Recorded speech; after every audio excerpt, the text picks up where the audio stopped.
Thanks for tuning in to Bourbon Drop. I'm your host, Myron. Today, we've got a special bottle on the channel. This is the Wild Turkey Master Keep Beacon. This is not Jimmy and Eddie. This is Eddie and Bruce. So, I've got to give a shout out to Eric Y. You know who you are, man. Had a great time hunting down some Russell's 13 with you. Brother had a bourbon meetup that I got sick and I couldn't make it to, and made sure I got samples of things that they had there, and this happened to be one of those bottles. So I felt like I missed a once in a lifetime opportunity to go up against some excellent bottles, especially like I've never had this World Whiskey Society. I see it on the shelf all the time. I do want to do a review on that thing, but this Wild Turkey Masters Keep Beacon, I mean, 10 and 16-year-old whiskey, man, coming in at 118 proof. Let me give you the specs on this thing real quick. So I believe this is the last Master's Keep for a while.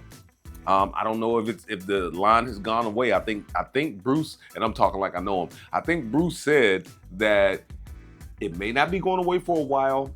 I mean, it may not be going away not indefinitely.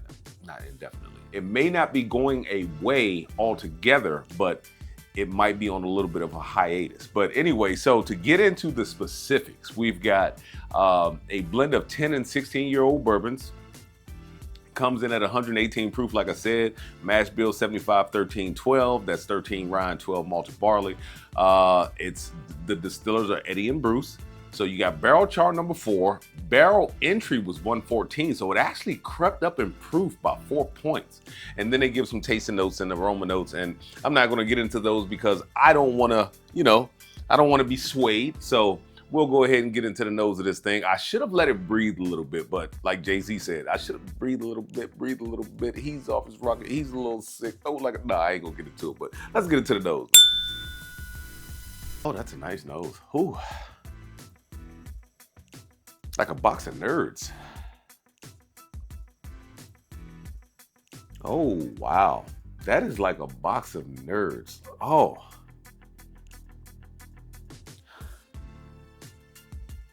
Trying to see if I can get like any oak, because I'm not picking up any oak for some reason. And you would think you would get oak out of a 10 and 16-year-old product.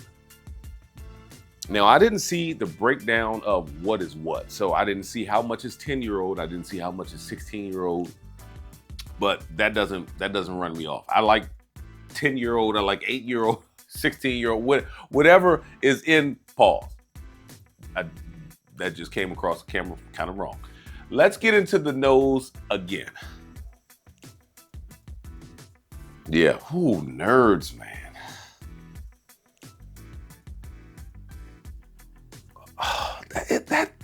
It's such a sweet, like candy forward nose. All right, let's get into the palate.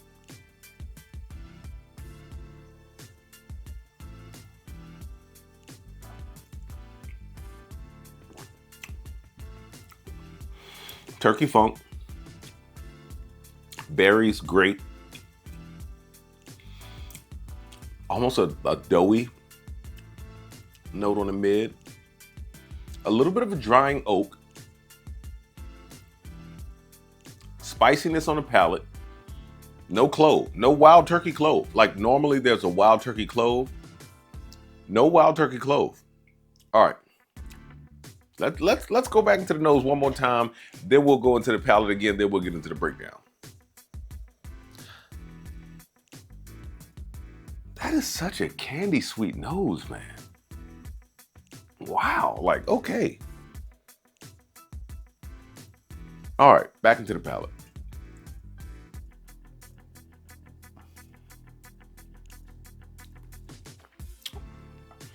That nose, wow, that transfers over to the palate. Now I'm getting a little hint of a cinnamon spice, not a clove spice, a cinnamon spice. So that nerds that was on the nose transferred over to the palate. There's this nice grapiness that just transfers over to the palate. Then you get like this cinnamon spice. You get that oak on the mid. It's spicy in the back of the throat. That level 4 char does show up on the finish. Like right at the end of the mid, and then all the way to the back of the tongue. Like it is nothing but char. I gotta say I'm digging it, man. I gotta say I'm digging it. It's different in the sense that it is more like berry forward, where you guys know my profile. I love when it's dark, brown sugar, butterscotch. I love things like that. This is not going in that direction, but it's still good. Like it is fruity, grapey. Yeah, the finish is still going. So it's still charry on the finish. Now it's starting to lighten up a little bit, but that char is still there. A little bit of a spice. Yeah. All right, let's get into the breakdown. So this is a special release, super special release. These are bottles that you are not going to see a lot. I've only walked into a few stores and seen Master Keeps, and they wanted like ridiculous prices for them. Now, we'll get into what I think about retail when we get to the retail. Is this bottle worth the chase? I am going to have to say absolutely not. I don't want to ruin it for you guys. It's good. It is. It's really good. But I have a different flavor profile. Things that make me go crazy, like I said, dark notes, butterscotch, super brown sugar. This is nice, light, fruity, very good. But I can't see myself chasing this bottle. And I'm pretty sure I've released the Russell's 13 by now. So you guys kind of know how I felt about that bottle. It was a good bottle, but it wasn't like chase worthy. Is it worth retail? You see, I don't have any Master Keeps on the table. And I'm not crapping on anybody that has them, because, you know, look, whatever floats your boat. Like, I will never look down on somebody who has a different flavor profile. That's one thing I love about the whiskey community. I would have never gotten a sample like this had it not been for Eric. People have a different flavor profile. Drink your whiskey with ice. I take mine's neat most of the time, but if you want to drink it with ice, I am not going to crap on you. So I am not going to crap on somebody who spends that amount of money. Now, these things retail for $300. I don't have any Master Keeps on my table because I just don't feel like the samples that the wild turkey that I've come across has made me think that a Master's Keep would be worth that price. And I am a little upset right now, especially because the way Campari has been like raising the prices of Master's Keeps, Russell's 13 and Russell's 15. It's kind of getting out of hand, out of control. They saw that we in the bourbon world, a lot of us were buying things on the secondary market, and I feel like everybody kind of raised their prices and was like, well, if they're going to pay for it in the secondary, we might as well get into it. But that's a whole nother topic. Anyway, is it worth retail at $300? I am going to have to say no. I'm going to have to say no. I don't have any on the table because I don't feel like Wild Turkey has anything that I don't feel like there are pretty much any whiskeys out there that warrant that price. Now,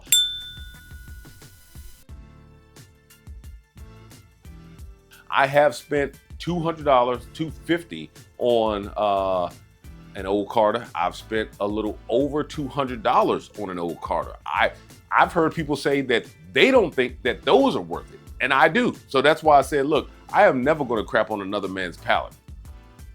All right, another pause, but we're going to get past that. Who's it for? It does come in at 118. Right? So it doesn't drink spicy. It drinks very fruity. It's very fruit forward. You get a lot of fruits, grapiness. I would definitely say intermediate to experienced bourbon drinkers. Will it always be on a bar? This is a sample. Master's Keep. They're so expensive. This I guess with this one being the last one, could you justify having it on a bar? Would you keep it on the bar? Only because it is something that's probably not going to come out for a while. But other than that, let's say we knew that Master Keeps were still going to continue to come out. This is not something that I would always have on a bar. The price, just I can't justify the price for the whiskey. So, I mean, I'm not saying that it's horrible. It's not horrible at all. I mean, you got 10-year-old and 16-year-old whiskey blended together, fruit forward, done well, no spikiness, very good bottle, very good pour. But I struggle with it, man. You see me, I'm fumbling all over myself. And with that being said, or trying to say, let the whiskey float, never run out unless you add it to a drop. Until next time.